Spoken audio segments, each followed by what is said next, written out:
Gujranwala motor cycle سواروں کی گاڑی پر فائرنگ، 5 افراد جاں بحق۔ گجرانوالہ کے کشمیر روڈ پر موٹر سائیکل سوار افراد کی گاڑی پر فائرنگ، 5 افراد جاں بحق ہو گئے۔ ناظرین، آپ کو بتاتے چلیں کہ گجرانوالہ پولیس کے مطابق چیئرمین یونین کونسل یو کا الیکشن لڑنے والے رانا افتخار بھی گاڑی پر فائرنگ میں جاں بحق ہونے والوں میں شامل ہیں۔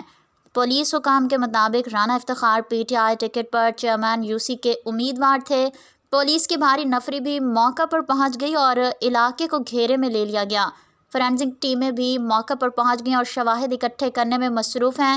ڈیڈ باڈیز کو پوسٹ مارٹم کے لیے ہسپتال منتقل کر دیا گیا ہے اور اس موقع پر سی پی او ایاز سلیم بھی جائے وقوع پر پہنچے اور تمام کاموں کا جائزہ لیا اور میڈیا سے بات چیت کرتے ہوئے اس بات کی یقین دہانی کرائی کہ تحقیقات کی جا رہی ہیں۔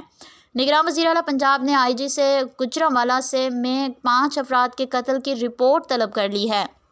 وزیر اعلیٰ پنجاب نے کہا کہ گجرانوالہ میں 5 افراد کے قتل کے ملزمان کی جلد گرفتاری یقینی بنائی جائے۔